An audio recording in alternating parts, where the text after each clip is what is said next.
What would you do if the most dangerous man in the city threw a black bag over your head, not to end your life, but to save it?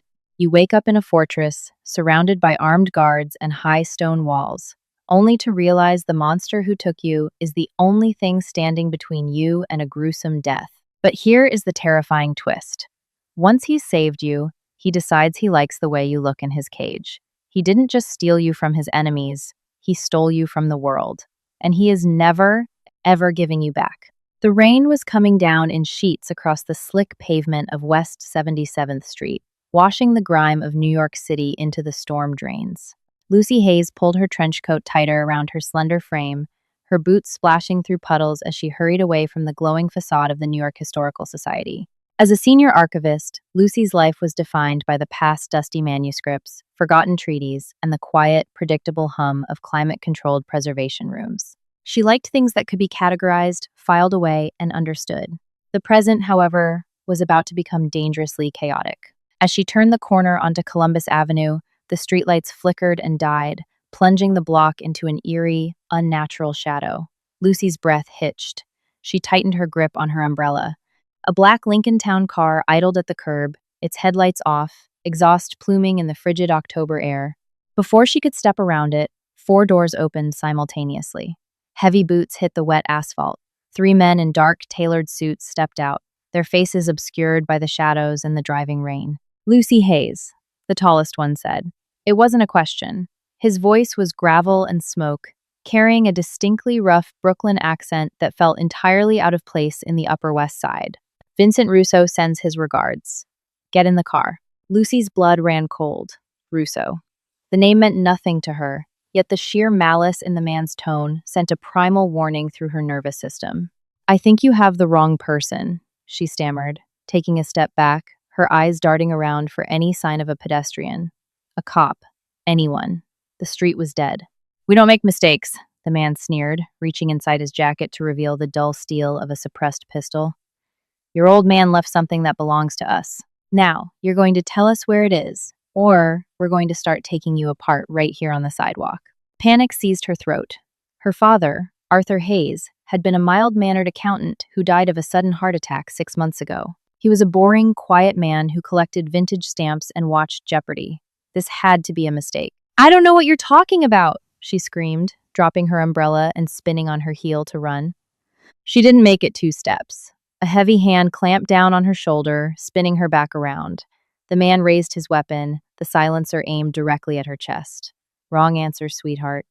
Suddenly, a massive, armored Cadillac Escalade blew through the red light at the intersection, hydroplaning slightly before slamming violently into the side of the Lincoln Town car. Metal crunched, glass shattered, and the Russo men were thrown off balance. The back door of the Escalade kicked open before the vehicle even came to a complete halt. A man stepped out into the pouring rain. He didn't rush. He didn't shout. He moved with the terrifying, predatory grace of a wolf stepping into a flock of panicked sheep. He was tall. His face was a study in sharp angles and ruthless composure, a hard jaw, a straight nose, and eyes so dark they looked like endless voids. In his right hand, he held a sleek, matte black Glock. "Drop it, Sal," the man said, his voice a low, terrifying baritone that commanded the very air around them. The Russo thug holding Lucy froze, his eyes widening in absolute terror. "Moretti. This ain't your business, Dante." Dante Moretti, the head of the Moretti crime syndicate, the most powerful and feared mafia family on the eastern seaboard. Lucy had read the name in the gritty crime sections of the Sunday papers, usually accompanied by words like indictment, racketeering, and unsolved murders. "Everything in this city is my business," Dante replied smoothly. Without blinking, he raised his weapon and fired. The suppressed shot was a sharp crack. The man holding Lucy dropped like a stone, a neat hole between his eyes. The other 2 Russo men scrambled for their weapons, but Dante's men were already swarming out of the Escalade. A brief, brutally efficient flurry of gunfire erupted, muffled by suppressors and the pounding rain. Within seconds, the 3 men who had been about to abduct her were dead on the sidewalk. Lucy stood frozen, her heart hammering against her ribs like a trapped bird. She stared at the bodies, the pooling blood mingling with the rainwater, and then slowly looked up at Dante Moretti. He was holstering his weapon, his dark eyes locking onto hers. "Arthur Hayes' daughter," he murmured, stepping over a corpse to reach her. "Don't touch me," Lucy whispered, her voice trembling violently. "I'm calling the police." Dante let out a dark, humorless chuckle. "The police work for Russo in this precinct, Miss Hayes. If you make that call, you'll be dead in a holding cell before morning." He stepped closer, his imposing figure blocking out the streetlights. "Vincent Russo thinks your father hid a ledger containing the offshore accounts of the entire Chicago outfit. He thinks you know where it is. He will torture you until you break, and then he will burn you alive." "My father was an accountant," Lucy cried out, tears of fear and frustration spilling over her cheeks. "He did taxes for bakeries and laundromats." "Your father was the chief money launderer for the Russo family for 15 years, Dante corrected coldly. "He was skimming off the top to pay for your mother's cancer treatments. When Russo found out, your father died of a heart attack. And now, Russo wants his money back." Lucy's world tilted on its axis. The late nights in the study, the sudden influx of cash when her mother was dying, the encrypted hard drives she had found in his desk and thrown into storage, it all came rushing back, assembling into a horrifying new reality. I didn't know," she breathed. "I know you didn't," Dante said, stepping into her personal space. He smelled of rain, expensive cologne, and gunpowder. "But Russo doesn't care. As of right now, you are a dead woman walking." "What do you want from me?" she asked, her voice barely a whisper. "I want Russo destroyed. That ledger gives me the leverage to wipe his family off the map." Dante reached out, his large, calloused hand wrapping around her upper arm in an iron grip. "You're coming with me." "No!" Lucy thrashed, trying to break his hold, but it was like trying to wrestle a statue. "I'm not going anywhere with a mobster. Let me go." Dante's eyes darkened, a flash of dangerous irritation crossing his stoic features. He didn't argue. He didn't try to persuade her. He simply scooped her up effortlessly, throwing her over his shoulder as if she weighed nothing. "Put me down!" she screamed, pounding her fists against his broad back. "Get the bags," Dante ordered his men, ignoring her completely as he strode toward the Escalade. He tossed her into the spacious back seat of the SUV and climbed in after her, the heavy doors slamming shut and sealing them in the quiet, leather-scented interior. As the Escalade sped away from the gruesome scene, Lucy huddled against the far door, staring at the ruthless Mafia boss who had just slaughtered 3 men. Dante poured himself a glass of amber liquid from a crystal decanter, his demeanor perfectly calm. "Welcome to the underworld, Lucy," he said softly, taking a sip. "Try to survive it." Lucy awoke to the feeling of fine Egyptian cotton and the soft glow of morning sunlight filtering through heavy velvet drapes. For a fleeting second, her mind tricked her into believing she was back in her cramped Manhattan apartment. Then, the memories of the gunfire, the blood on the wet pavement, and Dante Moretti's chilling eyes came crashing down on her. She bolted upright. This was not her apartment. She was in a massive bedroom that looked like a suite at a 5-star luxury hotel. Dark mahogany furniture, a roaring fireplace, and walls lined with rare first edition books. She scrambled out of the bed, realizing she had been changed into a pair of soft silk pajamas. Panic flared hot in her chest. "Who changed my clothes?" She ran to the door, grabbing the ornate brass handle. It turned, but the door wouldn't budge. It was locked from the outside. She rushed to the floor-to-ceiling windows and pulled back the drapes. The view stole her breath, but shattered her hopes. She was looking out over a sprawling, forested valley. The estate was nestled high in the mountains, the Catskills, maybe, or the Adirondacks. But what caught her attention was the 10-foot-high stone wall surrounding the property, topped with razor wire and security cameras. Below her window, men in tactical gear carrying assault rifles patrolled the manicured lawns alongside massive, muscular Dobermans. This wasn't a safe house. It was a fortress. And she was its prisoner. The lock clicked. Lucy spun around, her fists clenched, adrenaline flooding her veins. Dante walked in. He had traded his tailored suit for a dark cashmere sweater and dark jeans, but the casual attire did nothing to soften the lethal aura that radiated from him. He carried a silver tray with a steaming cup of coffee and a plate of pastries. "Good morning," he said, his voice a smooth rumble. He set the tray on a small table near the fireplace. "Black 1 sugar. I had my men check your apartment to see how you take it." "You broke into my home?" Lucy demanded, her voice trembling with a mixture of rage and terror. "I secured your home," Dante corrected, pouring the coffee.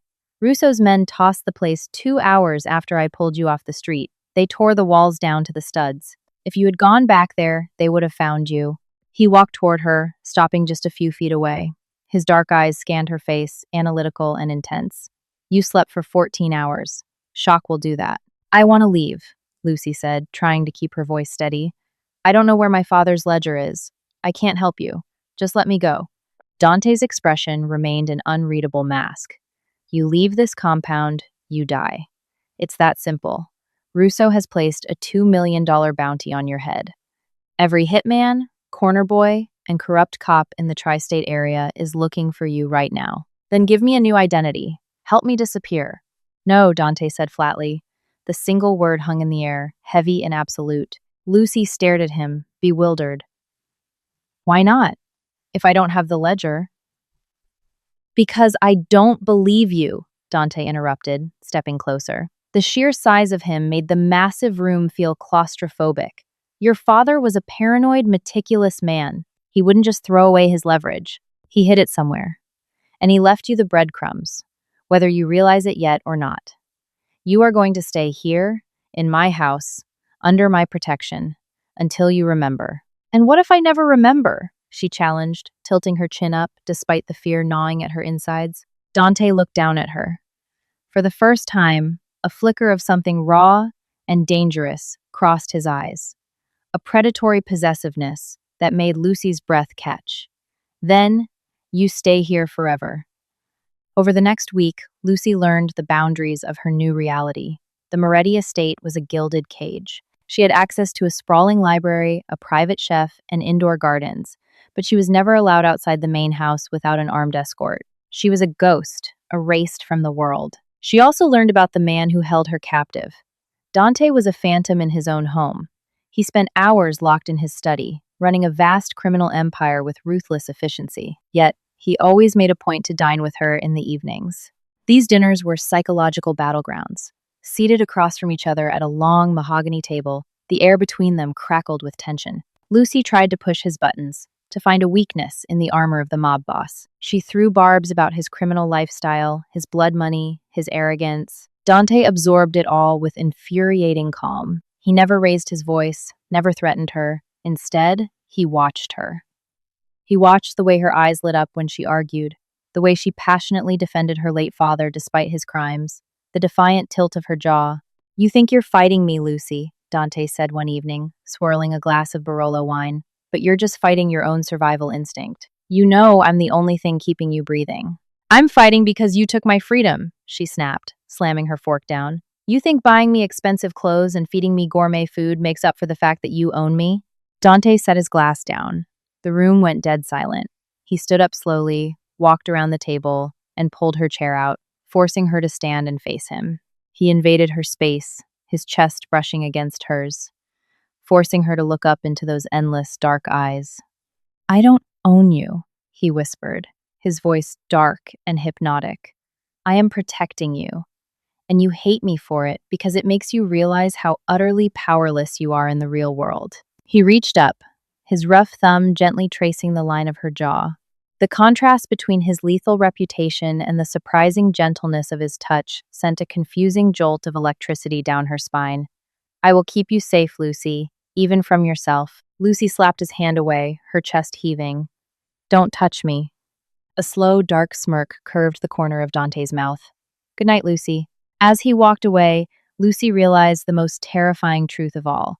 It wasn't just the armed guards or the razor wire that kept her trapped. It was the undeniable, twisted gravity of Dante Moretti himself. She hated him, but she was beginning to understand that without him, she was nothing but prey. The storm hit the Catskills on a Tuesday night. Thunder rattled the thick, bulletproof windows of the estate, and lightning illuminated the dark forests in jagged flashes of white. Lucy was in the library, curled up in a leather armchair with a book she wasn't reading. Her mind was racing, trying to piece together the last days of her father's life, the ledger. Dante was right. Arthur Hayes never did anything without a backup plan. He had mailed her a box of old stamp catalogs just days before he died. She had thought it was just sentimental junk, left in a storage unit in Brooklyn. Could the ledger be hidden in the stamps? Before she could process the thought, the heavy oak doors of the library burst open. Dante strode in, his face a mask of pure, unadulterated fury. He held a suppressed submachine gun in his hands, his knuckles white. Behind him, his top enforcer, a scarred brute named Leo, was barking orders into a radio. "Get up," Dante ordered, his voice lacking any of its usual smooth composure. "Now, what's happening?" Lucy asked, dropping the book and scrambling to her feet. "We have a breach," Dante said, grabbing her arm and pulling her toward a hidden panel behind the bookshelves. He pressed his hand against a biometric scanner, and the wall slid open, revealing a dimly lit concrete staircase leading down. Someone shut down the perimeter alarms. Russo's men are inside the walls. Lucy's blood turned to ice. Inside? How?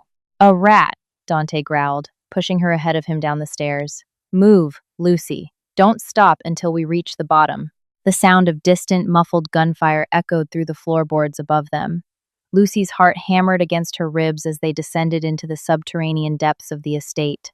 They entered a state-of-the-art panic room, reinforced with steel plating, emergency supplies, and a bank of security monitors. Dante locked the heavy vault door behind them, the massive steel bolts sliding into place with a deafening clank. He immediately stepped to the monitors, his eyes tracking the chaotic thermal imaging feeds of his men, engaging Russo's hit squad on the lawn and in the main corridors. Lucy stood in the center of the room, her whole body shaking.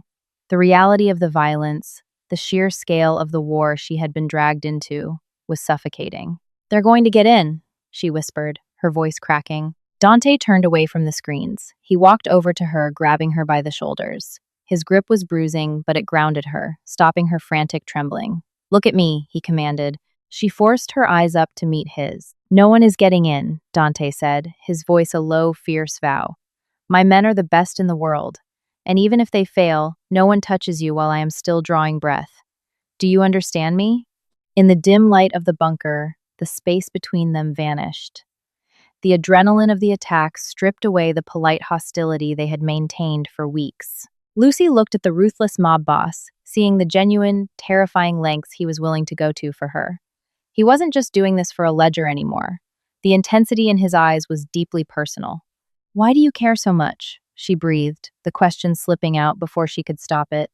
"If I die, Russo doesn't get the ledger either. It solves your problem." Dante's jaw clenched. He reached up, his fingers tangling in her hair, pulling her face agonizingly close to his.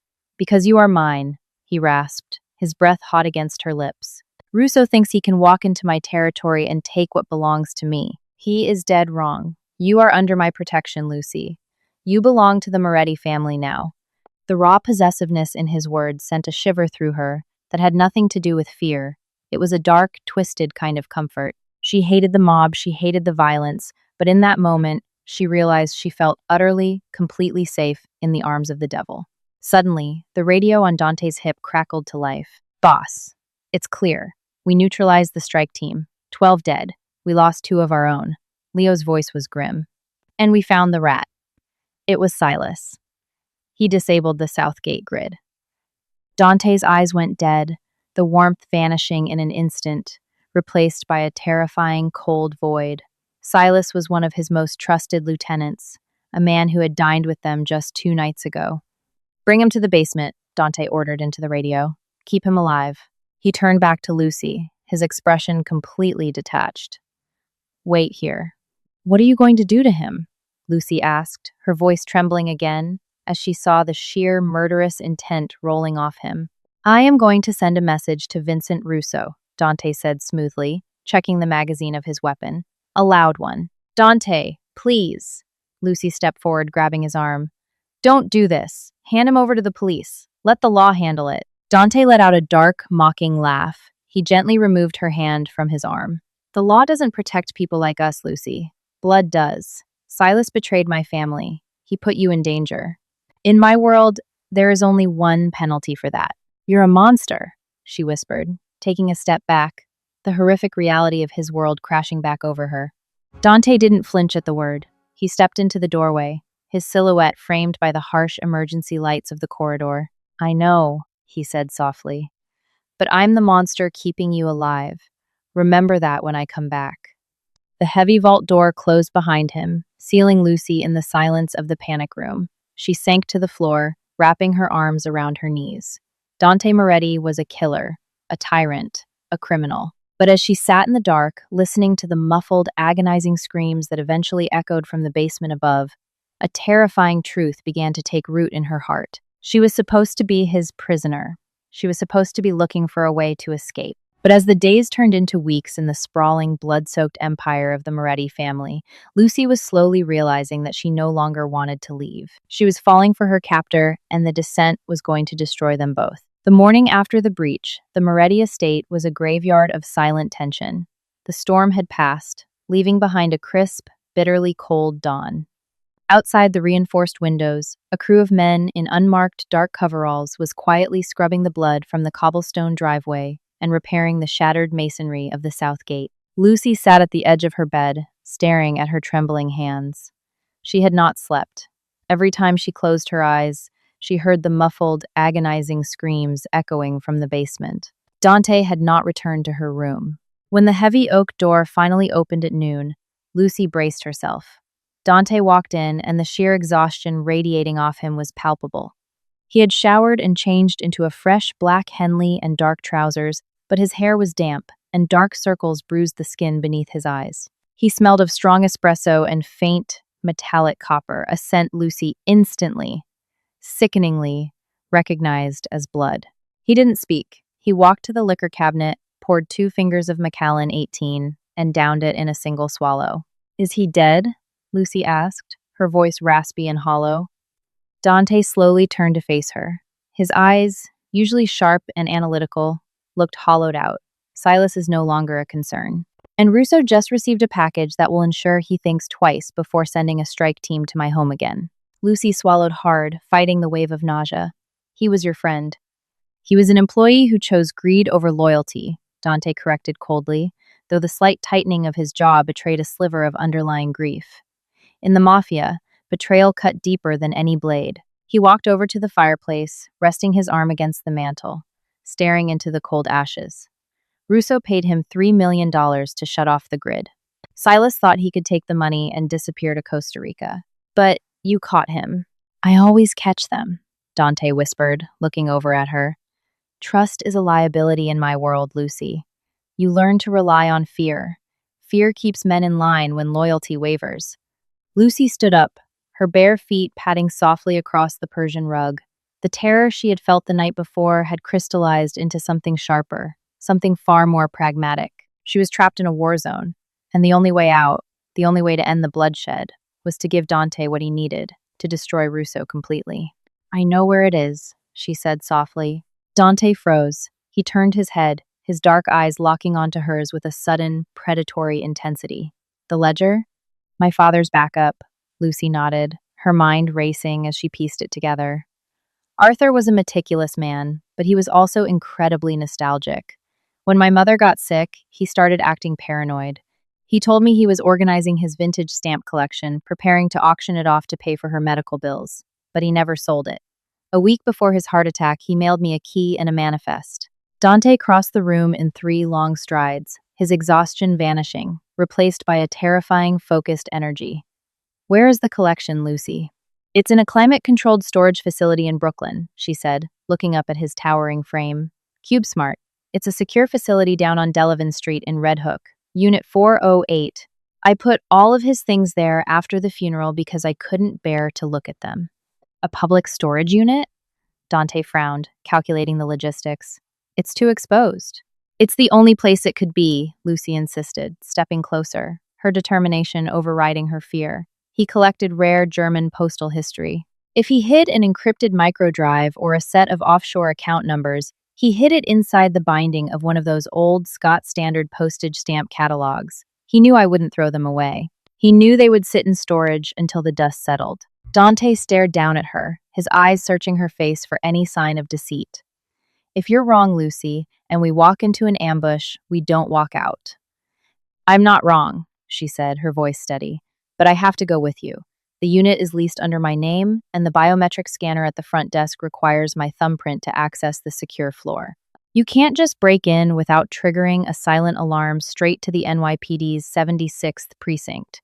And if the cops show up, Russo's moles in the department will know exactly where we are." Dante's expression darkened. The idea of taking her out of the fortified estate clearly tore at his instincts. For weeks, he had kept her locked away, a bird in a gilded cage, safe from the wolves circling his empire. To bring her into the open was a massive, calculated risk. He reached out, his rough knuckles brushing against her cheek. The touch was startlingly tender, a stark contrast to the brutal violence he had just committed in the basement. "If I take you out there," Dante murmured, his voice dropping to a gravelly whisper, "you do exactly what I say. When I say move, you move. When I say get down, you hit the floor. You don't question me. You don't hesitate. Do you understand?" "I understand," Lucy whispered back, her heart hammering against her ribs. "Leo!" Dante barked, not breaking eye contact with Lucy. The heavy door swung open, and the scarred enforcer stepped into the room. "Boss?" "Prep the armored motorcade," Dante ordered, finally stepping away from Lucy, the cold, untouchable Mafia boss taking over once more. 3 SUVs, heavy ordnance. We're going to Red Hook. And Leo? "Yeah, boss?" "If anyone who isn't wearing our colors gets within 50 feet of Lucy, shoot them in the head." Red Hook was a desolate stretch of cracked asphalt and shipping containers, smelling of brine and diesel exhaust. The sky above Brooklyn was a bruised, oppressive purple, threatening freezing rain as the 3 armored Cadillac Escalades rolled down Delavan Street in a tight, aggressive formation. Lucy sat in the middle row of the center vehicle, sandwiched between Dante and a heavily armed guard named Dominic. She wore a thick, black trench coat Dante had given her, her hands trembling slightly in her lap. "Heart rate down," Dante instructed quietly, his eyes scanning the empty streets. "If you look panicked when we walk into the lobby, the clerk will hit the silent alarm." "I'm about to retrieve Mafia blood money," Lucy snapped, her voice tight. "Excuse me if I'm not feeling entirely zen." A ghost of a smirk touched Dante's lips. "Just breathe, Lucy. I've got you." The convoy pulled up to the loading dock of the massive, orange and white Cube Smart facility. Dante's men moved with terrifying paramilitary precision, securing the perimeter in seconds. Dante stepped out first, offering Lucy his hand. His warm, calloused grip anchored her to reality as they walked into the brightly lit lobby. The lone clerk, a teenager with headphones, paled instantly at the sight of Dante and his towering enforcers. He didn't need to see the concealed weapons to know danger had just walked through his doors. "My associate needs to access her unit," Dante said smoothly. "Sure," the kid squeaked, pointing to the biometric scanner on the desk. Lucy stepped forward and pressed her shaking thumb to the glass. It beeped green. Dante tossed a thick stack of $100 bills onto the counter. "Take a long lunch. Don't make any phone calls." The kid grabbed the cash and bolted. Dante, Lucy, Leo, and 2 guards packed into the freight elevator. The tension in the small box was suffocating as it groaned up to the 4th floor. "Keep your eyes open, Leo," Dante murmured, his jaw tight. "Silas might not have been the only rat, if Russo knew we left the estate." The doors opened to a labyrinth of orange corrugated metal doors and flickering fluorescent lights. Lucy led them down the left corridor to Unit 408. She pulled out the small brass key her father had mailed her and unlocked the heavy master lock. Dante hauled the metal door up. Inside, 4 heavy-duty plastic bins sat stacked against the concrete wall. "The blue one," Lucy whispered, dropping to her knees and throwing open the lid. Inside were dozens of worn stamp catalogs. She frantically dug through them until she found a faded green hardback, a 1948 Scott Standard. It was surprisingly heavy. She flipped it open. The center pages had been meticulously hollowed out, concealing a sleek, black, encrypted hard drive and a small leather notebook. "I found it," she breathed, looking up at Dante with a triumphant smile. "It's all here." Dante took the drive and flipped through the notebook, a dark fire lighting his eyes as he saw the endless rows of account numbers. "This is it, Lucy. Russo's death warrant." Crack. A deafening gunshot shattered the silence. The guard stationed at the end of the hall jerked forward and collapsed, a massive exit wound blown through his chest. "Ambush!" Leo roared, raising his assault rifle and laying down a wave of suppressing fire down the corridor. "Get down!" Dante tackled Lucy, throwing her behind the plastic bins just as a hail of bullets tore into the corrugated metal door. Sparks showered them as rounds ricocheted off the concrete floor. "They came up the fire stairs. Elevators are blocked," Leo shouted over the deafening roar of automatic fire. At least 10 shooters, heavy armor. The smell of cordite and pulverized concrete burned Lucy's lungs. She covered her ears, screaming as a stray bullet shattered the light fixture above, plunging the unit into semi-darkness. Leo, lay down a wall of fire on 3. We push to the south stairwell, Dante yelled, hauling Lucy to her feet by the collar of her coat. He pressed her against the interior wall, his dark eyes burning into hers with a desperate intensity. Listen to me! I am going to wrap my arms around you. We run. Do not stop. Do not look back. They're going to kill us! She sobbed, terror consuming her. No one dies today, he snarled. On 3. 1, 2, 3. Leo stepped out into the open, his rifle roaring to force the hitman back behind cover. Dante wrapped his massive frame entirely around Lucy, acting as a human shield, and launched them out of the unit. They sprinted down the narrow hallway, bullets whizzing past them like angry hornets. Lucy's legs pumped, driven by pure survival instinct. They reached the heavy fire door. Dante slammed his shoulder into the push bar, shoving Lucy through the doorway. Just as they crossed the threshold, a final suppressed shot rang out from down the hall. Dante let out a sharp, choked grunt. He slammed violently into the concrete wall of the stairwell, his momentum breaking. Dante! Lucy screamed, spinning around. He waved her down the stairs, his face suddenly pale and covered in a sheen of sweat. Keep moving! Go! She looked at his side. A dark, wet stain was spreading rapidly across his gray sweater beneath his left arm. You're hit. It's nothing, he lied, his breathing turning into a wet hiss. Move, Lucy. Now. Leo burst through the door behind them, firing blindly into the hall before jamming a metal pipe through the handle to lock it. Let's go, boss. They're right behind us. They descended 4 flights of stairs in a frantic rush. Dante was slowing down, leaning heavily against the wall with every step. Lucy grabbed his arm, throwing it over her shoulder to bear his weight. She wasn't running away. She wasn't leaving him. They burst out of the ground floor exit into the freezing Brooklyn air. Dante's remaining men immediately opened fire, pinning the Russo snipers on the roof. Leo hauled the armored door of the Escalade open, and Lucy practically shoved Dante into the back seat before scrambling in after him. The heavy doors slammed shut. The driver floored it, the SUV violently fishtailing as it tore away from the loading dock, leaving the chaotic shootout behind. In the back seat, Dante slumped against the leather, his head rolling back as shock set in. Lucy ripped open his overcoat. The bullet had torn a clean hole through his side, and he was bleeding profusely. Got the drive, Dante muttered weakly, a bloody smirk touching his lips as he tapped his pocket. Shut up, Lucy panicked. She ripped off her thick scarf, bunched it up into a ball, and pressed it brutally hard against his wound. Dante roared in agony, his hand flying up to grip her wrist like a vice. I have to stop the bleeding, Lucy yelled, tears streaming down her face as she pushed all her body weight into her hands. Look at me, Dante. Stay with me. Dante's head lolled toward her, his fading, dark eyes locked onto hers.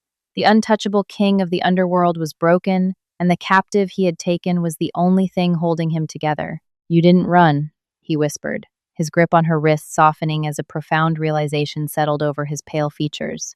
You had a clear shot down the street, and you didn't run. I'm not leaving you, Lucy said fiercely, her hands covered in his blood. Now keep your eyes open. That is an order. The interior of the Escalade smelled of expensive leather, cold rain, and the unmistakable heavy scent of copper. The heavy SUV tore through the slick streets of Brooklyn, running red lights and swerving around civilian traffic with terrifying precision. In the back seat, Lucy was fighting a losing battle against the dark crimson tide seeping through Dante's fingers. She knelt on the floorboards, pressing her entire body weight onto the makeshift bandage against his ribcage. Her hands were slick, her breathing ragged, but her eyes never left his face. Dante, look at me, she pleaded, her voice cracking as his eyelids fluttered.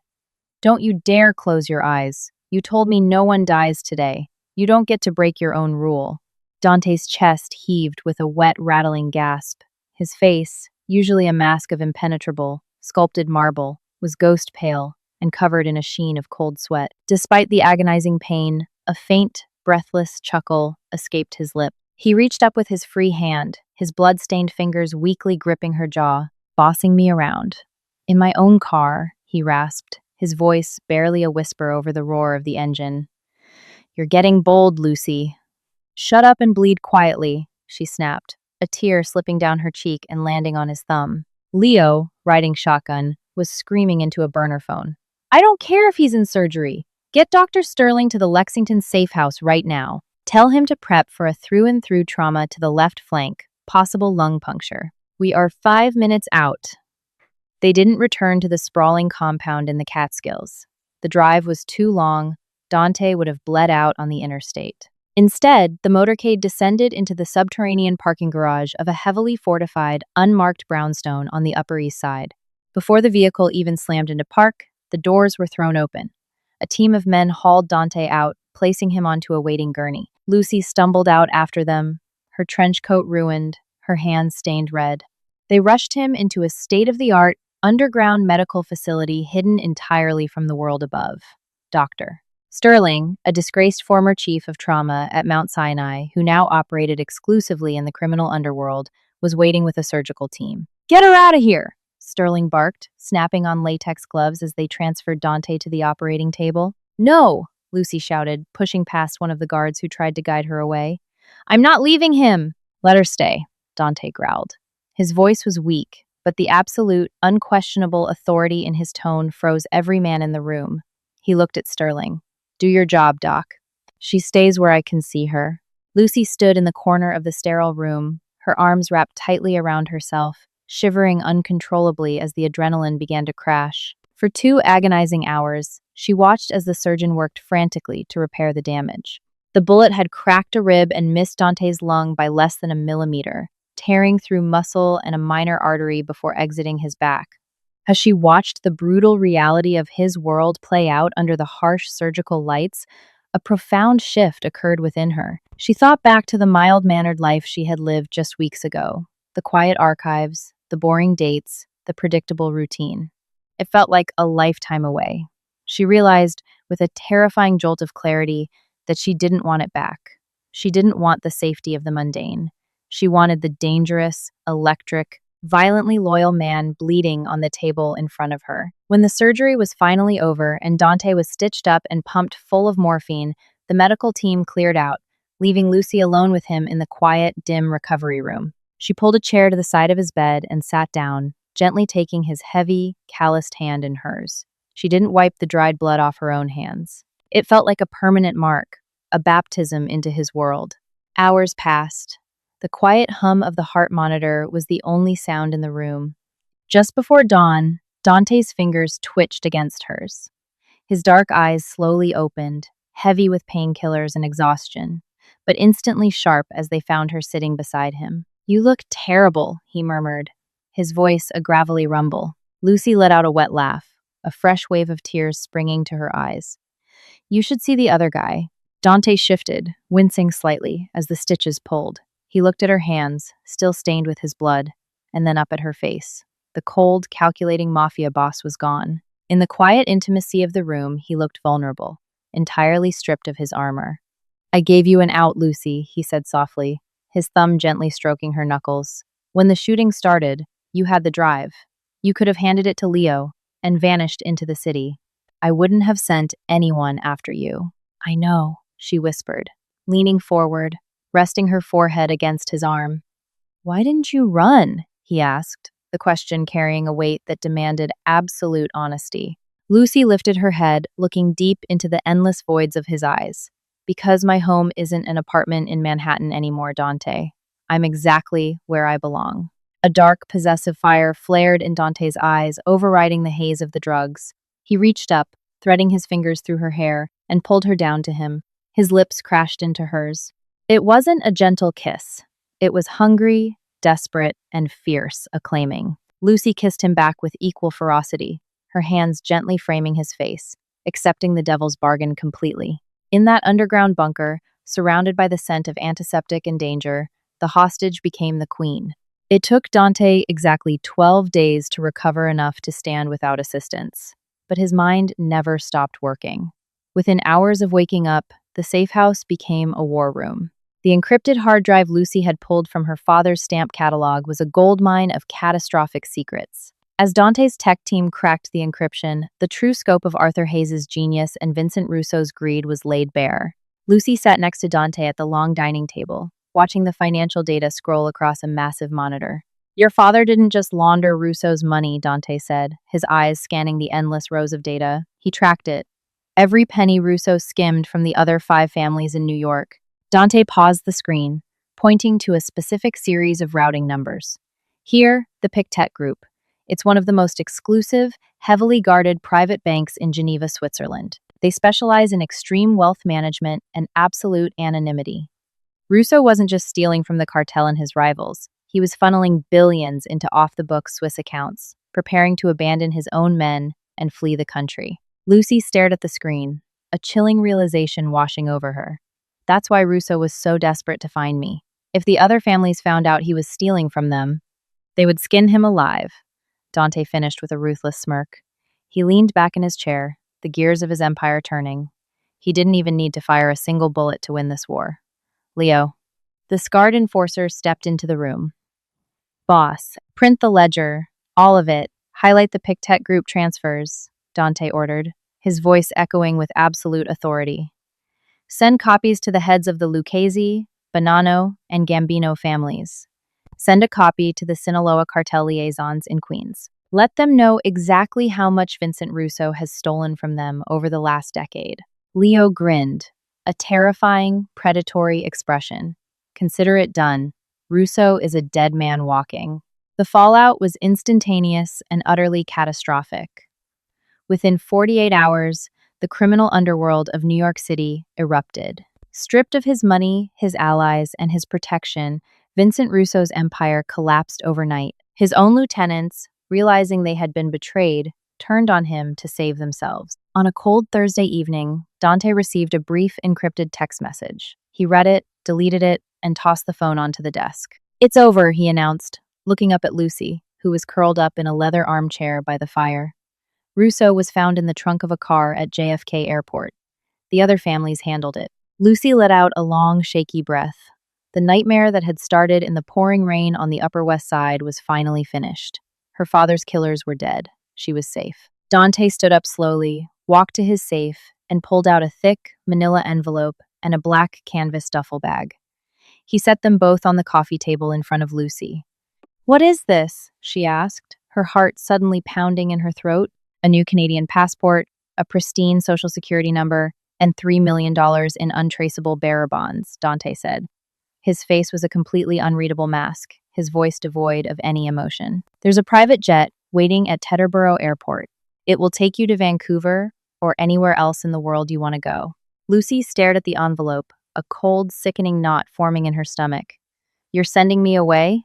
I told you I kidnapped you to save you, Dante said, turning his back to her, staring into the roaring fireplace.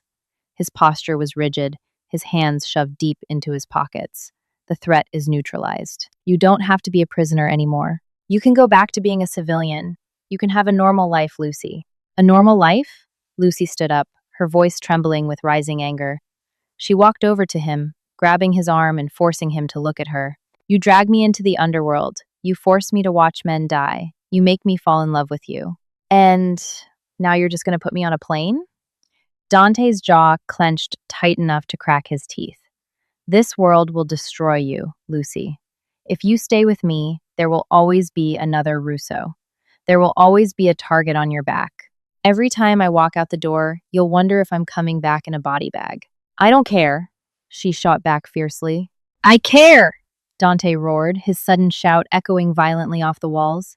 He grabbed her by the shoulders, his dark eyes ablaze with a tortured, desperate agony. Do you have any idea what it did to me to see you in that hallway in Red Hook? To know that my world almost got you killed? I can't do it, Lucy. I can't watch you die. You have to leave. Lucy looked up at the terrifying Mafia king. He wasn't pushing her away because he didn't want her. He was pushing her away because he loved her too much to risk her life. With a slow, deliberate movement, Lucy stepped out of his grip. She walked back to the coffee table, picked up the thick manila envelope containing her new identity, her new passport, her entire escape plan, and tossed it directly into the roaring fireplace.